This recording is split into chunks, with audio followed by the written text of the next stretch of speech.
Now it's cutting out. That's just my microphone. Oh. All right. Here's hoping we are live again. And why did that go down? Oh, God damn it. That was like the most awesome 5-minute baghead solo ever. I know, right? And nobody saw it. He was here.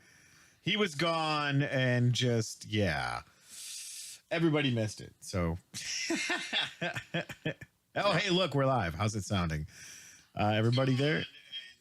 Hey, there we go. All right, cool. So now everybody is hearing us. Sorry about that, guys. Everything just crashed, and then the computer decided to do an update all at the same time. So, yeah, if you guys are out there in interwebs land, we're still trying to pull everything back up. And, yeah, sorry, it took us a minute because everything crashed.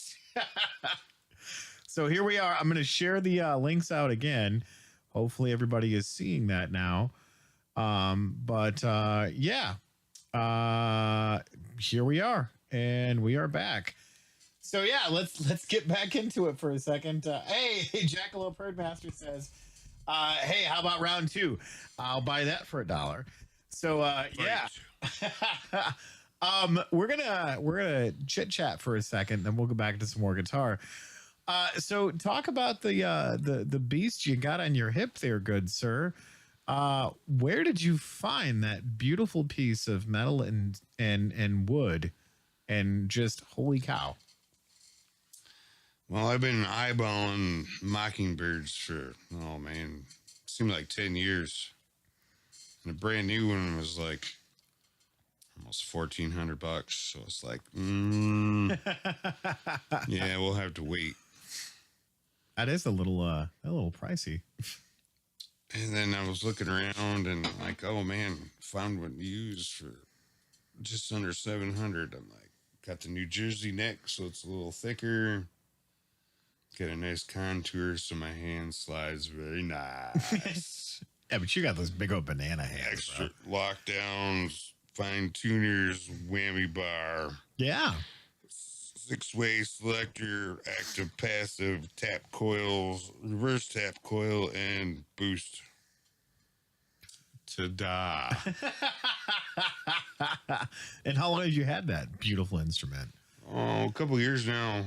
Nice. Doesn't seem like it, but yeah, it's been probably going on 3 years now.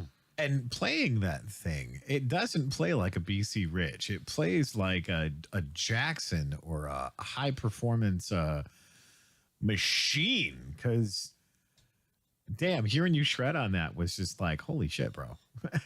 Yeah, and like I said, I've tried the Warlocks because they're really cool looking, right? But yeah, it's like holding on to a 2x4. Just no sound. The tone's terrible. That's that thick ass neck you got, dude. New Jersey style series neck. That's like grabbing a freaking Louisville Slugger. See, the neck's thicker than my thumb, so that's good. You got to hold it up a little bit more so the camera can see it. There you go. Yeah. Mm-hmm. Okay. It's nice gallop. Oh yeah.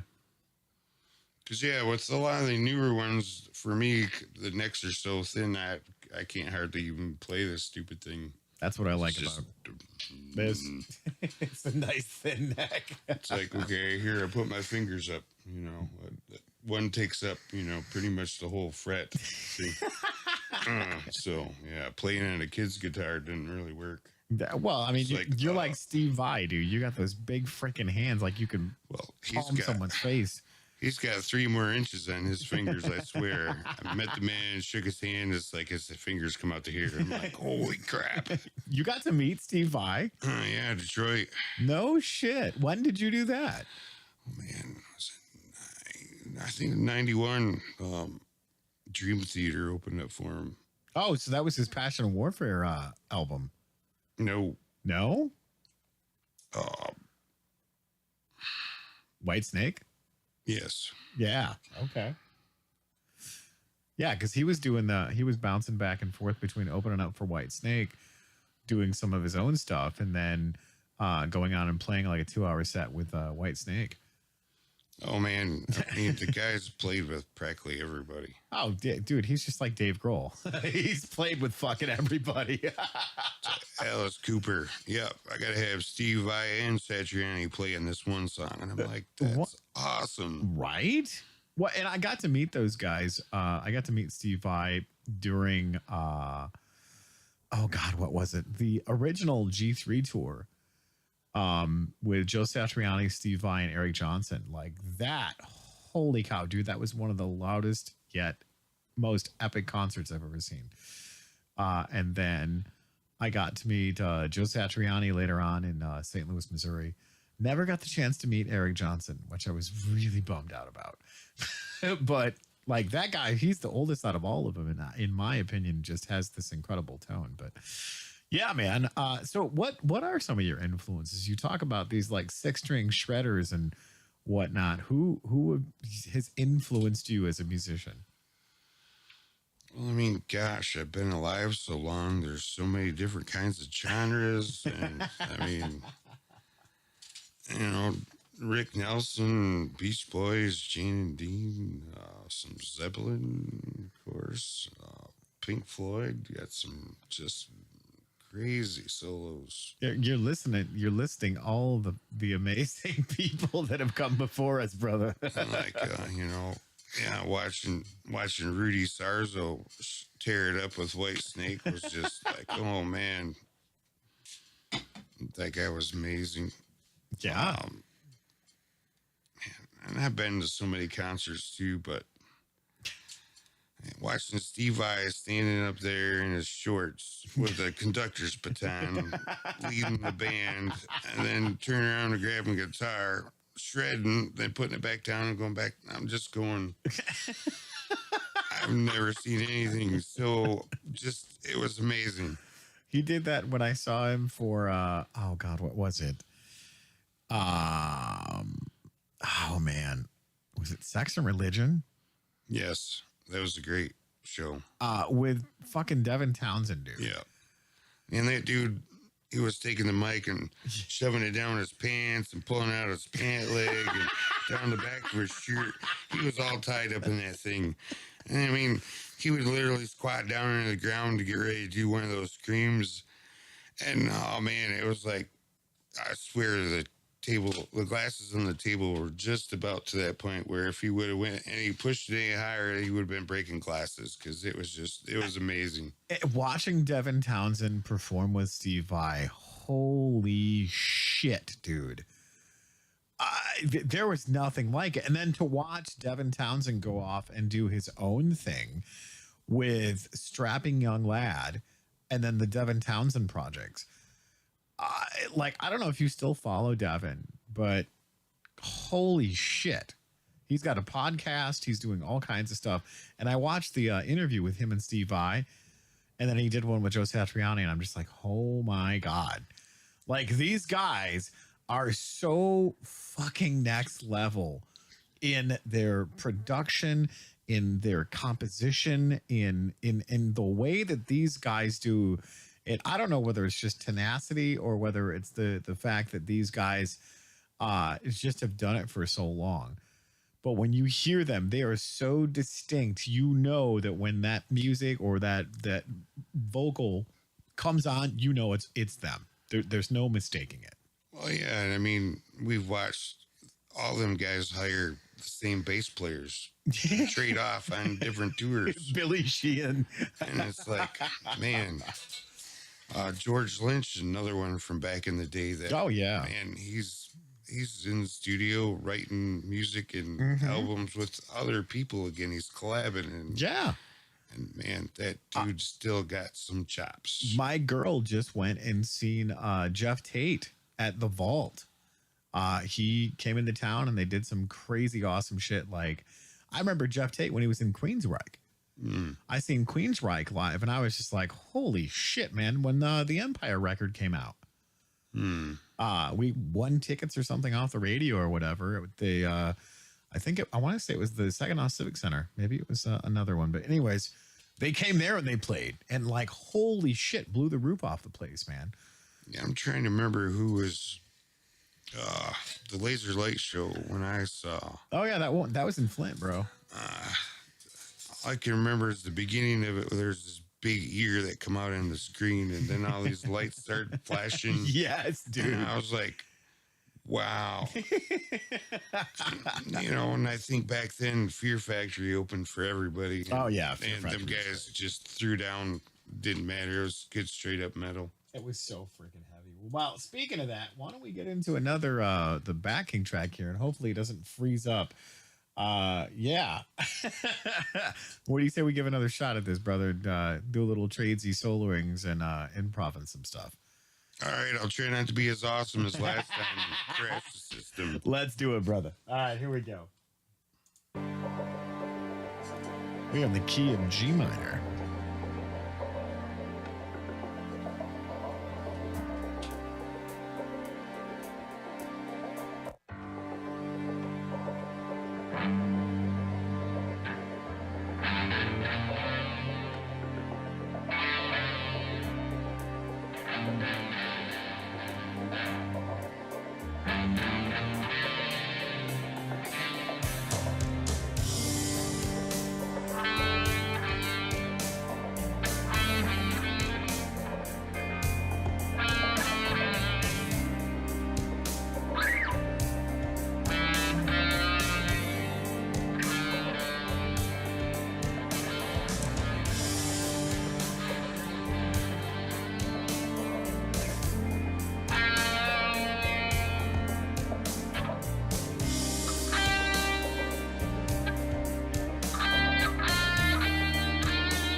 song. All right. Yay! Yay!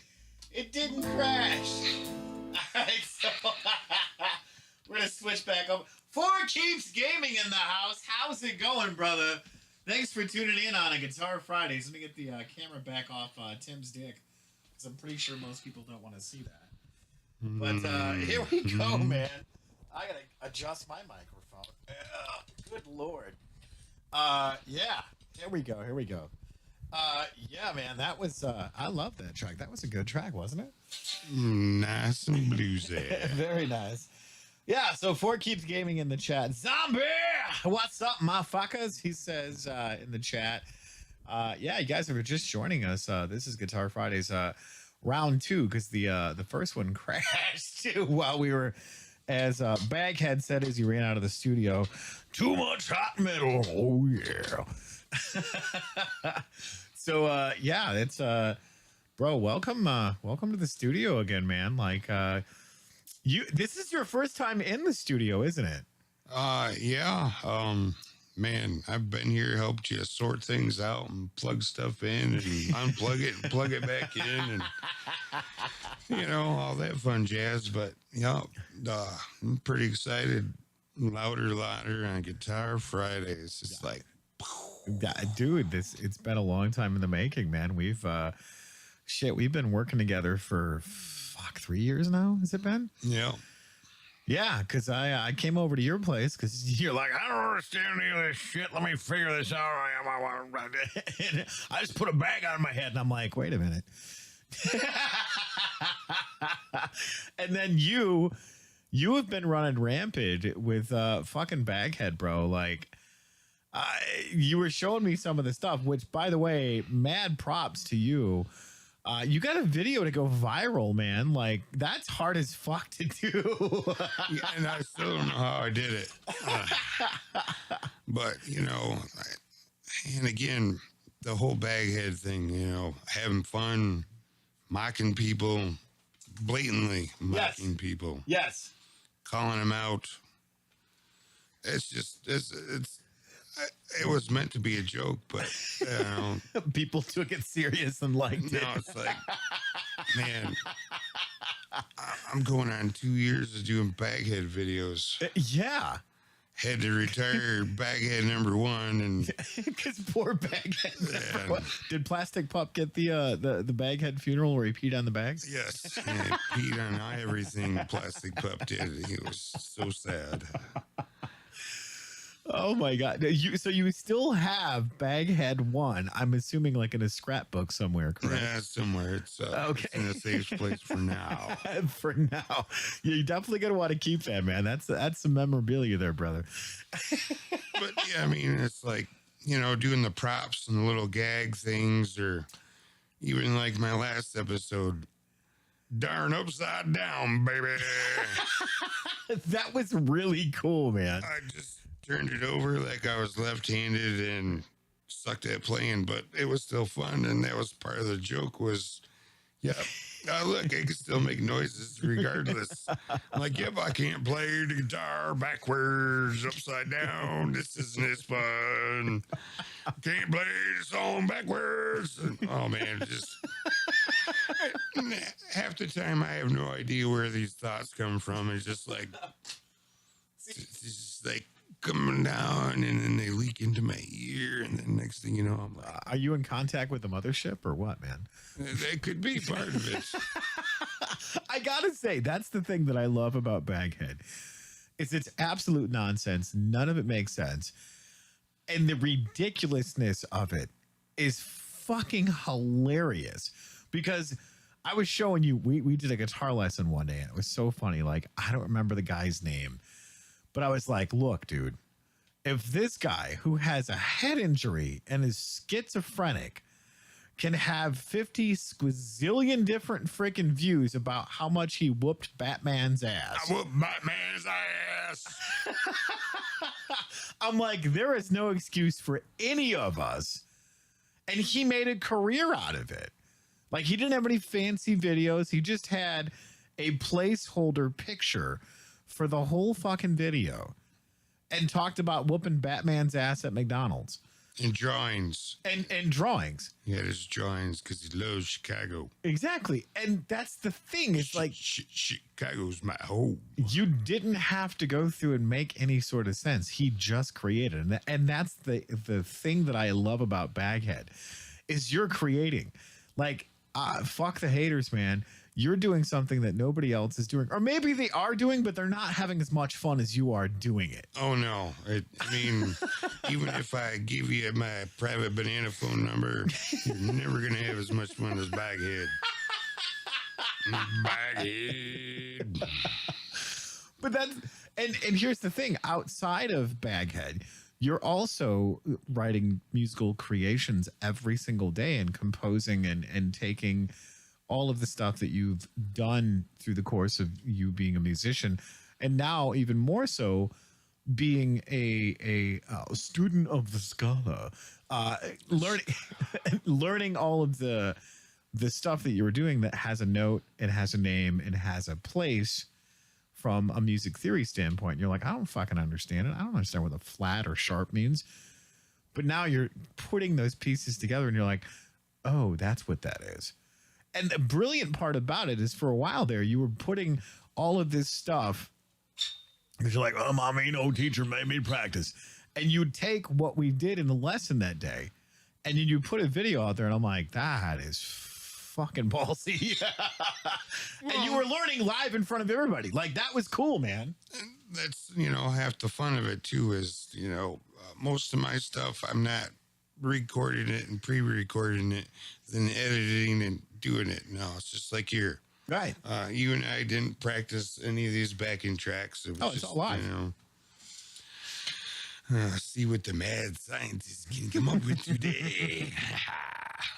Well, and that's the thing that I like about you being a student is, at first you put up a little contest of like, why the hell am I even learning this?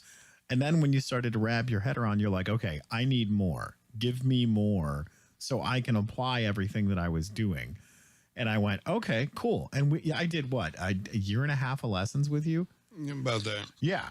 And like, it was funny because you're like, so I did this. And like, it was a lesson from like last week or whatever. And I'm like, you sandbagging motherfucker.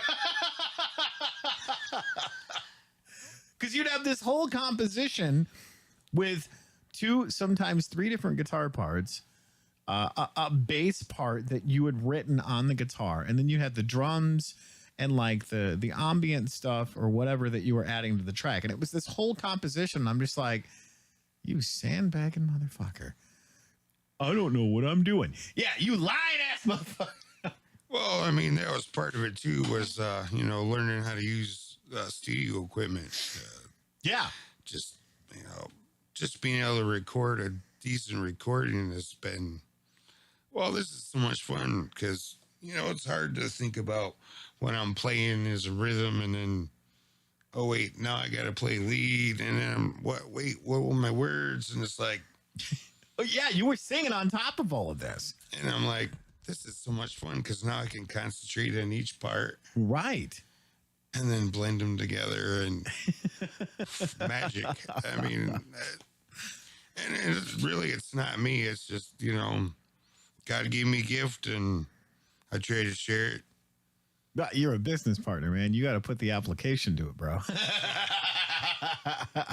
Well, and that's the funny part about it is like I talk about that stuff all the time with the guys on the show. Like Guy, he jumped in on live last night on Don't Make This Weird, and I'm like, hey guys, I'm putting it out to you. What do you want to see for other content on here? And he's like, I want to see somebody teach guitar lessons. I want to see you teach guitar lessons. And I'm like, okay, what kind of guitar lessons do you want me to teach? Mary had a little lamb, it sleeps by the snow. I mean, like, how are we doing this? Or are we going, okay, so this is the E string.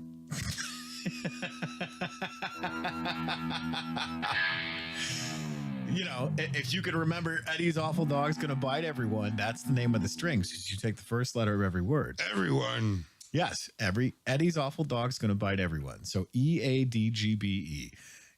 And memorizing that, and it's ridiculous, but it's those things where you make it fun and you don't even realize you're learning. I mean, I was supposed to memorize that. Yeah. Andy Burke in chat. How's it going, Andy? He says, great stuff, TNT. Thanks, man. Appreciate that. Yeah. This is my musical brother from another mother. And, here's the funny part about it. Do you guys remember Wayne's World? Like, I'm talking this out in chat here. I know you do. Do you want to know the funny part about it? Do you know the chord that he used to do Wayne's World, party time, excellent, woo, woo, woo? Do you know the chord that he used? No. It was an E major chord. Like literally. Wayne's World, party time, excellent, woo, woo, woo. That's it. That's all he did. But that was fun. That was fun as hell. Yeah. Exactly. Right. If you can play an E major chord, which is literally these are the notes. E, what is that? B, E, what is that?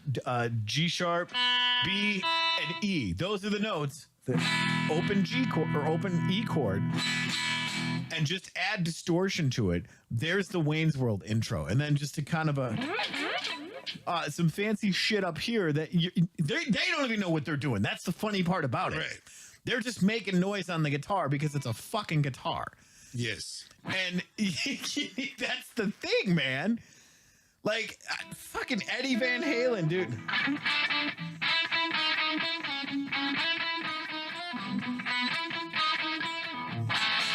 Right, and standing on top.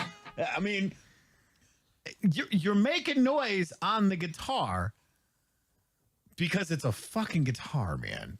Well, I mean, I dabbled in piano too, but you can't really plug in all the effects, and right.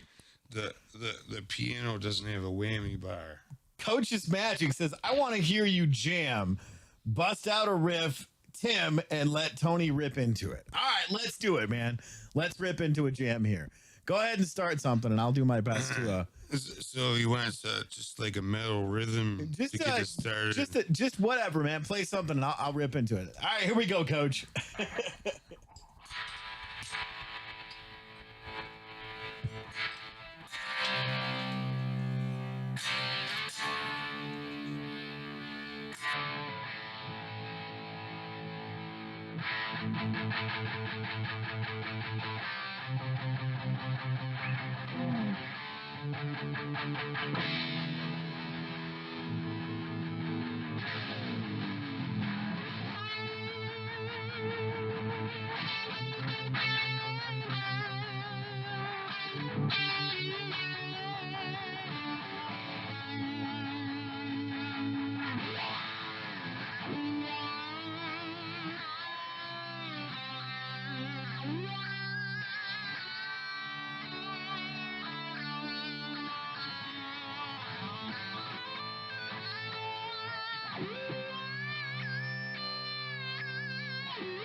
There we go. Holy shit, that was fun, man. See, that's the thing that I enjoy about being able to just do whatever with the guitar. Like it's so easy. Oh, you guys are chiming in. That's fucking awesome. Uh, Andy Burke says, "I got me a new guitar. Now my fingertips are all sore. Blame you both." Hey, brother, and blame me all you want. I still hit me up, Andy. I would love to sit down and work with you on doing some stuff. So if you're able to hit me up on Discord, I can grab probably grab the link real quick and toss it in the chat. So if you guys give me a second. And Coach's Magic is throwing fire in the chat, saying that was absolutely lit. So thank you. Hold on 1 second while I grab the link for the Discord, and I will throw it in chat, guys, so you can see all of that, and hopefully you guys can, be able to connect up with that. So give me 2 seconds while I grab the link. There we go. That's what I want. It's over there. I found it's not it. down here. Copy. There we go. It's not. It's All right. over here. All right. So here is the Discord link going up in chat, guys. Hit me up in there. If Andy, I seriously want to connect up with you, man, to do some guitar lessons. So hit me up, brother. I can work with you on that. Maybe we can do something tomorrow afternoon or something. Hit me up, man. So here is the link for Discord, our server. So yeah, go ahead and hit me up and let me know if you guys get that, and we can go from there. So follow us on the Discord server, and we'll we'll connect up from there. Let me switch back over to the jam tracks, but yeah, let's talk a little bit more about some of the stuff that we've worked with and enjoyed. The what? Oh, that's my guitar. I was wondering, like, why is it so loud? But yeah, it's been very interesting to see the creative elements of just all the creative people that we've connected up with over the years. I mean, like the Attitude guys.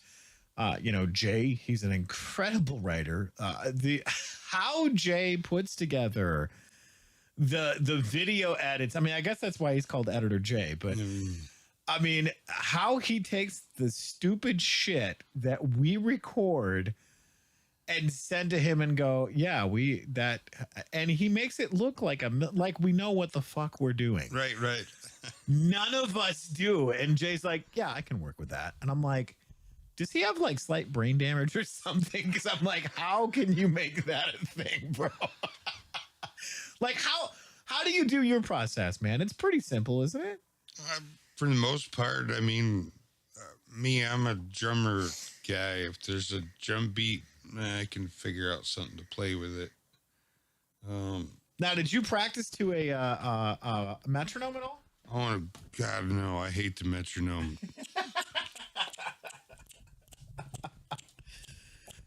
So you never were tortured with a metronome? I enjoyed the drums. I mean, that was what they were there for. I mean, like I said, I played in band all through school. Right. I started playing trumpet in second grade. Switched up to tuba, same fingering, so I didn't have to learn anything new. Nice. Same with the sousaphone, same fingerings. Okay.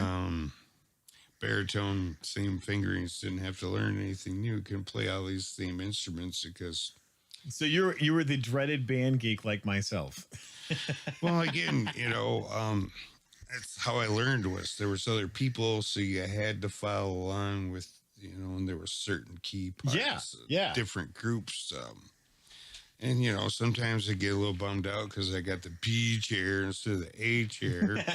Because, everybody wants to do the solo part, Of get course. the A chair. Of course, yes. Yeah. So, well, let me ask you that is that was the inspiration of you going into playing guitar, or was the guitar an obsession that you stumbled into later? Like, explain to me the order of that. Well, again, singing in the church choir wasn't that cool. Playing in the men's ensemble was kind of cool when you went to other places and played, but in front of the whole church that you've known your whole life, you grew up in, it was, that wasn't that big a deal. But, Right. So again, I got into guitar because it was exciting. I could kind of sing because, all them years of singing in choir. So it was just sort of a no-brainer. Just continue into the music. Right. And, it's like I say with the guitar. Well, if I can hum that note, I can find that note and find my So, it's all tied together. It really is. Nice. I mean, I'm not playing the rubber band harp or anything, but... Is that an instrument, the rubber band harp? Oh, yeah. No shit. I guess you learn something new every day. Well, I mean, what was it? Soundgarden and Spoon Man. Oh, yeah. Spoon Man, come together in your hand. I'm just sitting there amazed just watching them. Yeah, and that was all rhythm based, man. I'm like, I'm not that talented. I'm not that coordinated. It's like I said, I've sat behind the drums, but Yeah. I just... and again, your solos follow what the singer's doing usually. Oh, yeah. And if you want to get real deep into it, the alto sax. Yep.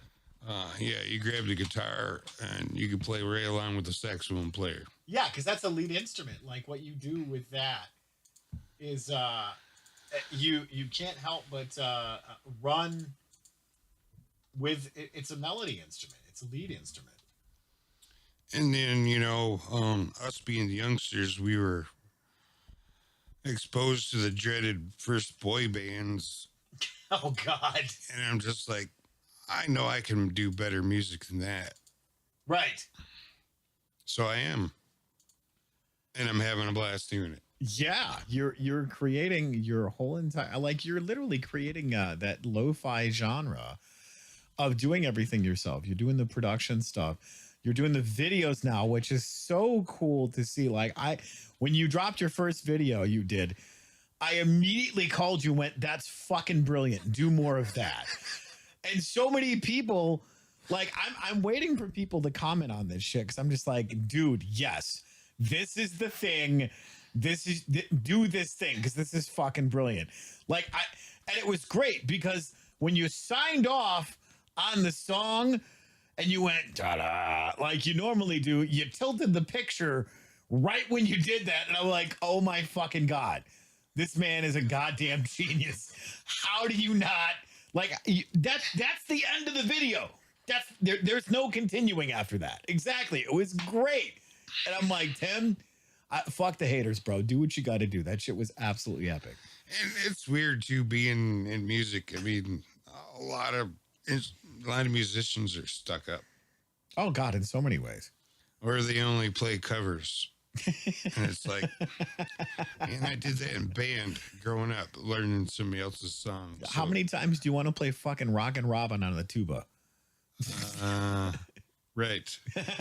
I mean, don't get me wrong, it's fun playing Rockin' Robin on the tuba. Right. I mean, it seems like I did a song about one of the guys from the Attitude Crew. I did a polka. and added a tuba in there. Right. Yeah. But see, that comes from that early composition stuff that you're doing. And again, why throw the tuba in the song? Why Because I not? can. Because you can. And that's the thing that I love about music. Yes, it's cool to do the score and to write music that way and to have that compositional part. But it's really fucking cool to stand in front of a Marshall full stack and crank it up to 11. Oh, yeah. And feel your body just shaking and you're like, what is going on? You don't have any hair, so you wouldn't feel it blowing around way back here like mine would be. But I love it. Good God. Even though it was absolutely absurd, I love that scene from Back to the Future when Doc's like, don't plug into the amplifier. There's a slight possibility of overload. Yeah. And he plugs into it and blows himself across the room. Like, here's the thing. Look, the reality of that, if that was the case, you'd blow your eardrums out, you'd blow your eyeballs out the back of your head, and your lungs would probably collapse. And every guitar player should try that at least once. Oh, of course. Just once. Plug into a full Marshall stack, crank it all the way up, just dime all of the knobs. Yep. And just hit an open power chord. It will be the scariest thing you've ever done. Oh, man. And then, now they make 7-string guitars. Oh, God, yes. Like, I actually got one over there. It's like, oh, man, they start getting really low and throaty. Oh, yeah. Uh-huh. And it makes me mad trying to record that stuff because the lower end stuff doesn't. It gets kind of muddy if you don't know what you're doing in the mix. Yeah. So it's like, oh, man, that sounds great. But that tom is kind of washing over it. So. Right. Yeah, we won't Shelby's in chat says, hi, Baghead. We won't get into all that mixing and mastering stuff because, Well, but that's the thing, though, is to talk about that just a little bit and to show all the stuff that goes on behind the scenes. Like, here we are being musicians, and we obsess over like a nanosecond because we missed something in the mix. Why doesn't that sound right? And nobody fucking notices except for us. Oh, I always notice. But that's the crazy part about it is like with all of the stuff that we have done. I mean, I sent you some music and I'm like, dude, is this good enough? And you're like, are you fucking kidding me right now? Like there's all of these. I can never write anything simple. I always have to write what's in my head. And the cool part that I'm at right now is where the stuff that I hear in my head, I can actually play on the guitar. Like I was here, let me give an example. While we were before the show, I was like, hey, this is how you compose and using the notes, because I was like, okay, so here's a E chord, me. And you're like, yeah, okay, and then the E major chord, but and I'm like, okay, so take that and then just do the E major scale over it, right? And you're like, okay, and then I'm like, so now take the relative minor of that and go.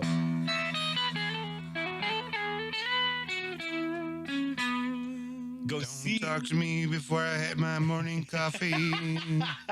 And take the C sharp minor, which is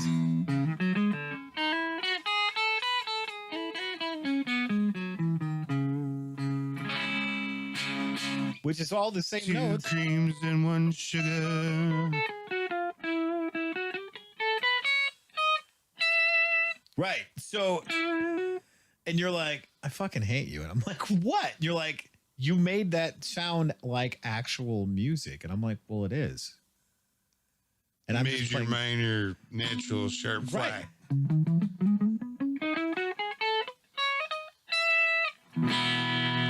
Literally. See what I mean? He's just show off. You see it right on camera. He's like going, I think he's over there having a stroke.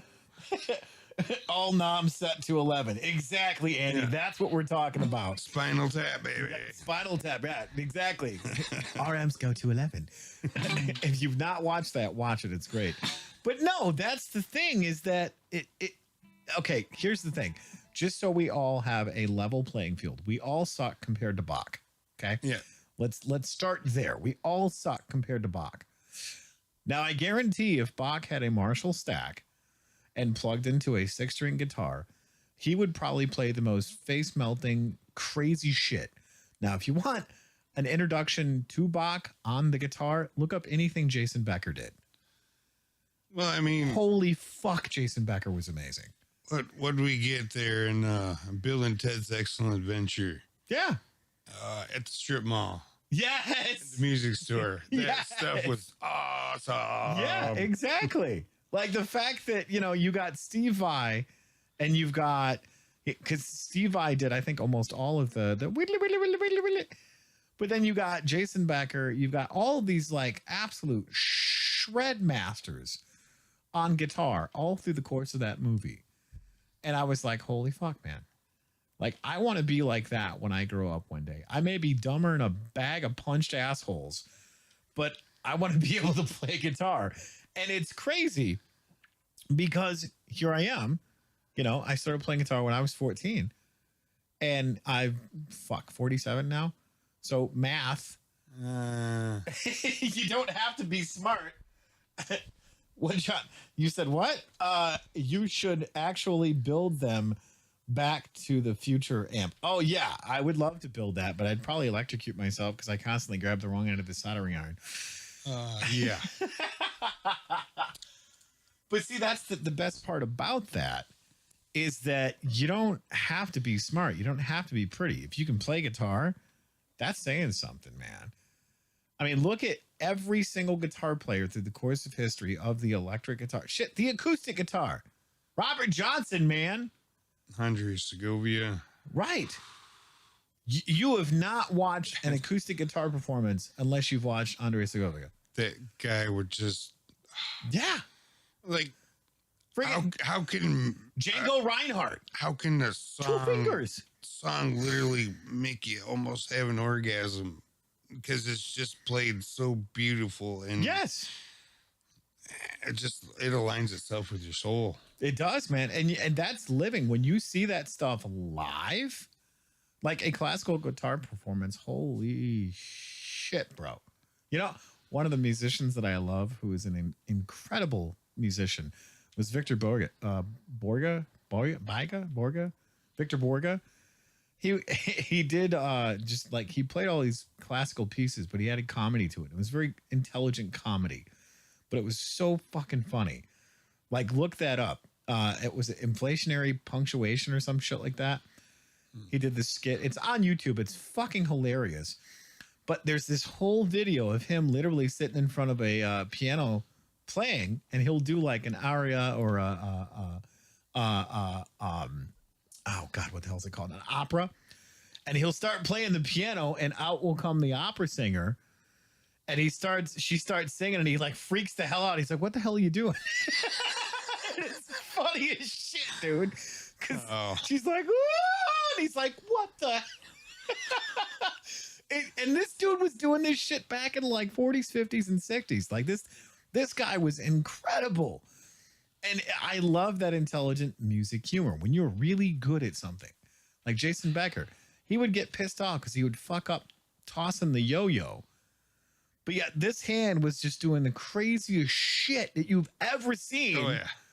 Sweet picking and like arpeggios and like Bach shit for days. And I'm like, how? And the guy that was in the band with him was Marty Friedman from Megadeth, that wrote some of the most influential metal of our time. I mean, Rust in Peace, Countdown to Extinction, Euthanasia, all of that block of records that Megadeth shot straight to #1. Peace sells. He wasn't in that. He was before that. But I mean, the point being is that when you have somebody like Jason Becker and Marty Friedman, like, I don't know if you guys follow Marty Friedman at all, but that guy has done some insane fucking music because he's like, all right, well, fuck America. I'm going to Japan because they actually embrace the guitar as a music form, not just an instrument. Well, it's the culture thing too. They're the individual musicians get more attention than the whole conglomerate of the band. Like here, Yeah. it's like Yeah, the groupie chicks, they don't care. As long as you're in the band, it's like, dude, you're the bass player. Right.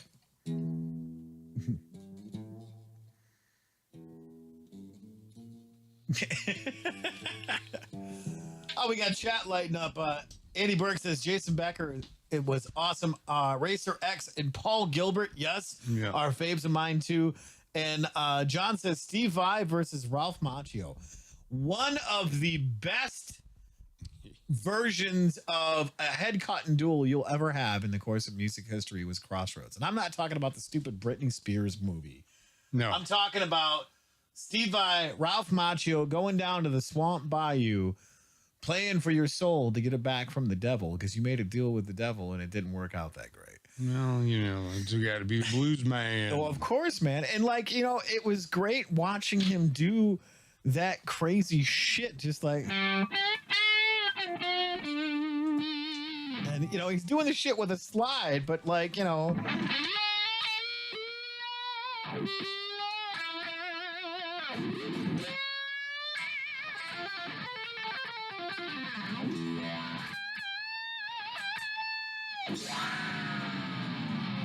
And how he was doing all of that shit is beyond me because it's fucking Steve Vai. He's just a goddamn monster on the guitar.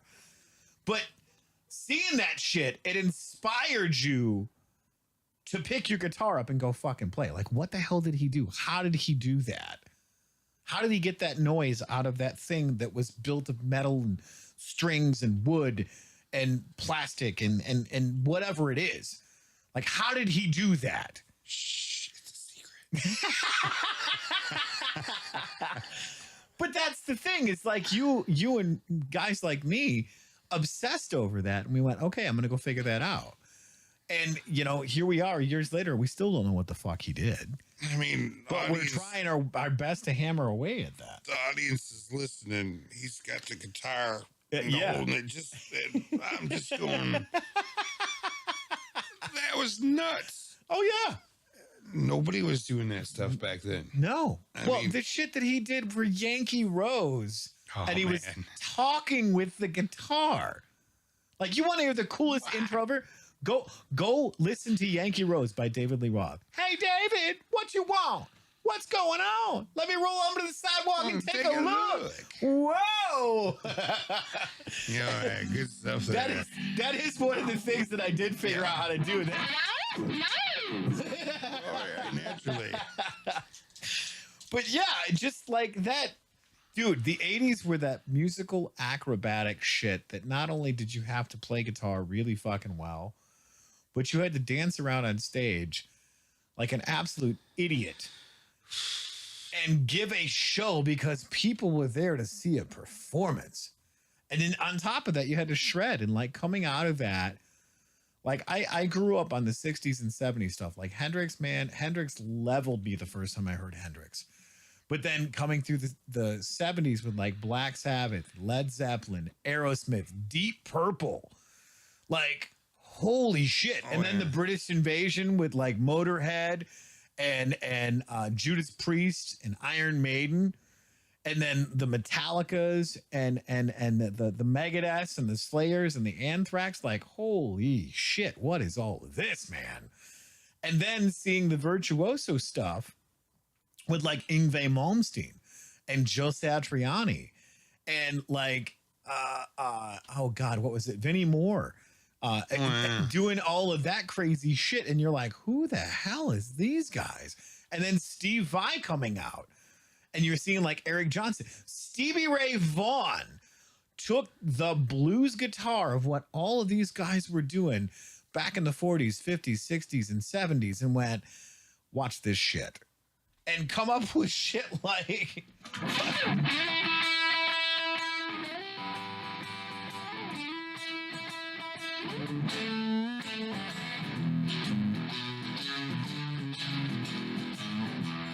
You're hired. right. That's what I'm saying. Like you're going, wait a minute, hold on, what the hell just happened?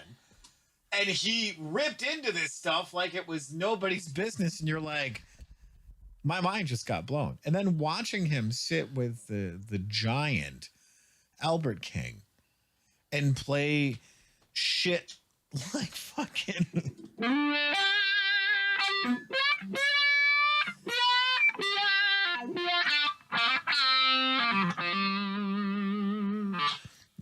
and that Stormy Monday, man.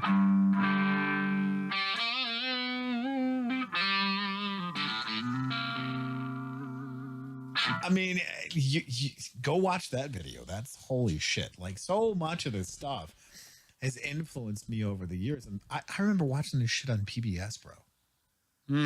Like the behind the scenes sessions and shit, and like, you know, studio sessions. And I'm like, holy fuck, man. To be alive at this time when they were doing this shit.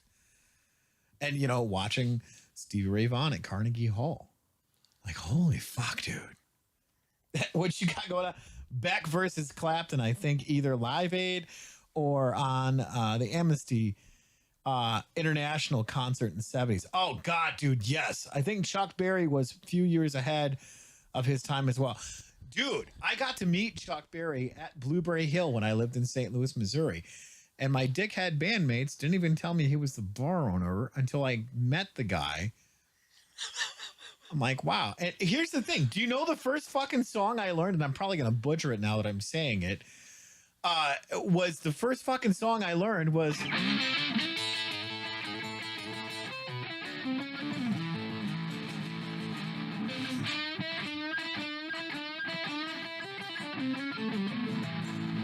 fucking Johnny Be Good. All that emotion. Yeah, exactly. And he's doing this shit on this guitar that's as big as a coffee table. Jumping around, duck walking, and I was like, yeah. Man. Like, that's one of the first songs because I'm like, that's fucking cool. I want to do that. And, you know, these things, like growing up with this stuff. I grew up, you know, I think it's funny you talk about, you know...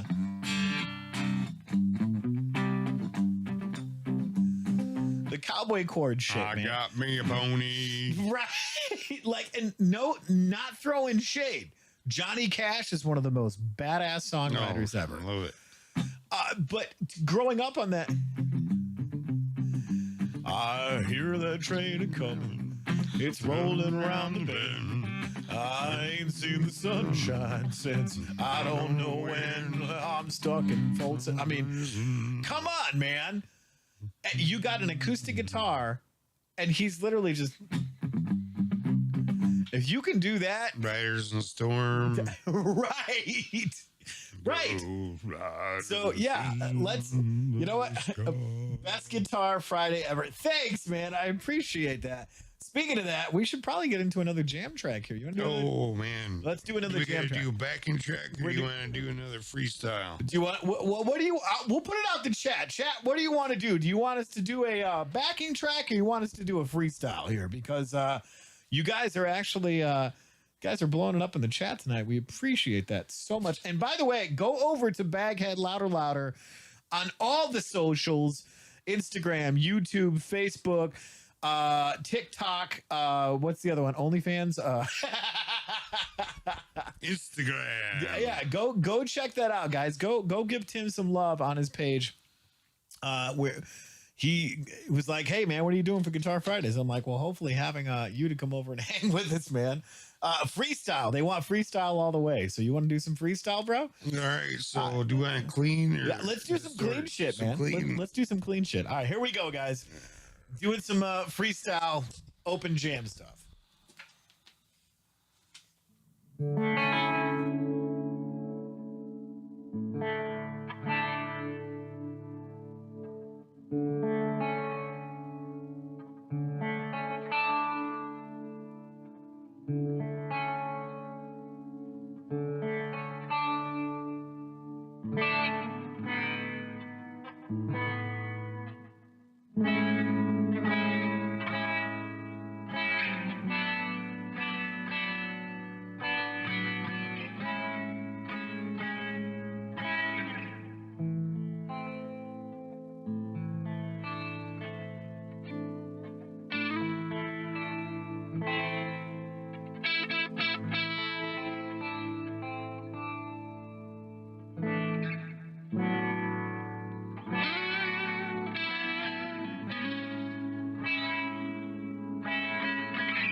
some cool shit right there, man.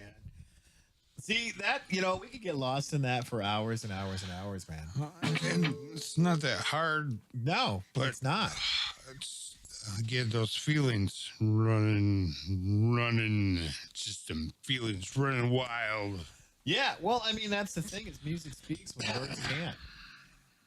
And when you look at that, when you're just trying to find that catharsis, I think James Hetfield said it best when they brought out Yeah. well, I mean, Saint Anger, he was talking about, when they did the video of was it Frantic? Or no, Saint Anger, actually that's what it was, when they played Saint Anger in San Quentin. And he's like, look, there's a real thin line between me and you guys, because I could be one of you guys in here, because I had tons of anger issues. Right. And he put it into music and became one of the heaviest metal bands in history. Like, that's sobering when you think about that and go, well, it's me and the guitar. Like, dude, I hid behind the guitar for years, being the shyest kid ever. Now you get me on a stage and I'm acting like a total jackass, because that's what I do. Well, again, it's that I'm able to take these emotions and these feelings and Yeah. put them into sound. Mm-hmm. And, if it's a nice enough place, there's lights too. Well, and that's the brilliant part about all of that. What are you saying? How about a little dueling banjos? Really?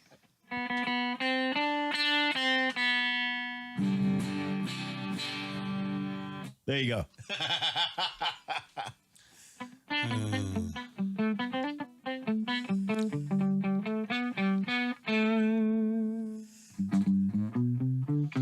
You ain't gonna catch me in the swamp. I don't like gators. Gators are bad. I actually had to learn that, because we did an acoustic thing at one of these like old church functions or some bullshit like that, and that was like one of the first songs I ever learned on an acoustic guitar, which was so much fun, even though I hated it, because you're literally just like.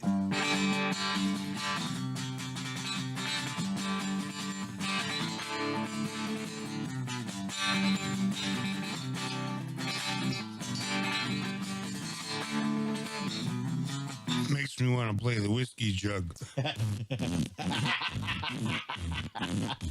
Exactly.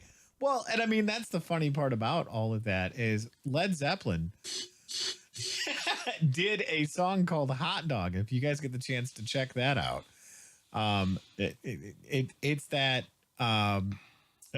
just go check it out. Led Zeppelin did a song called Hot Dog. It's funnier than shit. I remember Aerosmith walking the dog. Yes. Or That had some. my big 10-inch. Yeah. But guys, holy shit, it is 10 o'clock. New show idea, Guitar Talk with Tony and Tim. Bro, there you go, man. We should totally do that. Well, I mean, it only took me a year to come on Guitar Fridays, so Yeah, and I've been doing Guitar Fridays for, holy shit, 121 episodes, bro. What the fuck? and technically Baghead's been on your show twice. That's right. Well, what do you say we close out this glorious show with we got to close the show out with the song that we close it out with, man. We'll do one more backing track and close the show. Guys, actually, before we do that, I'm going to rip into some of these other ones here real quick. That way you guys can see what it is that we're doing. There's the behind the scenes. Let's go with, there we go. Strange Friends Media. Guys, there's all of the channels that are either under the Strange Friends Media or we're affiliated with them. Shout out to all you guys there. Coaches Magic and Chat, Andy Burke. Thank you guys for hanging with us. Guys, go show some love to Captain Waffles. He's doing a pool game actually tomorrow. Man, I'm going to be 420. 420. That's right. You know where your lighter is? But he's doing a $5 pool game. Go check that out. And I want to also give a shout out to our Patreons.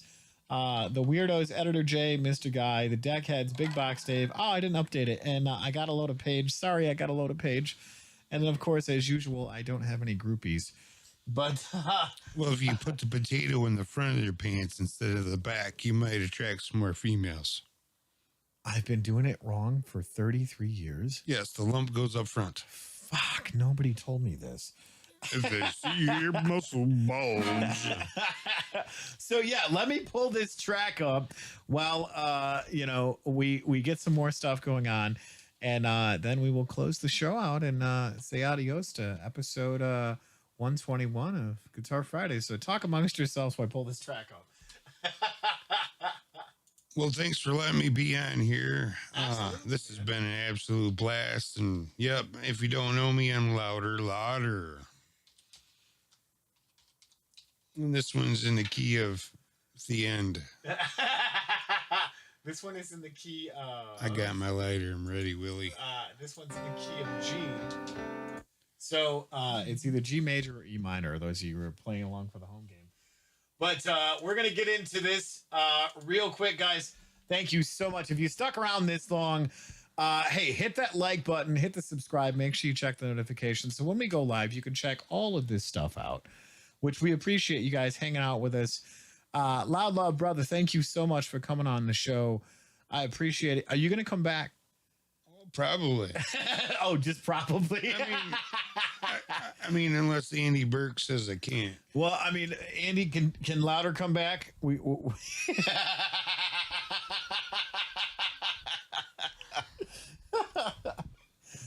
Oh, let's see. Well, he typed in he wanted the new show idea, Guitar Talk with Tim and Tony. So, I mean, all the bands Marty Friedman's in would take up like a week. yeah, I know, right? He's done so much crazy shit, dude. But no, guys, thank you so much for hanging out with us, and like, subscribe, do all of that crazy social media shit. And yeah, I've been your host, Tony. This has been Guitar Fridays. My brother from another mother, Tim Louder, hanging out on the Guitar Fridays, man. Go show some love on his Louder and Baghead on all the socials.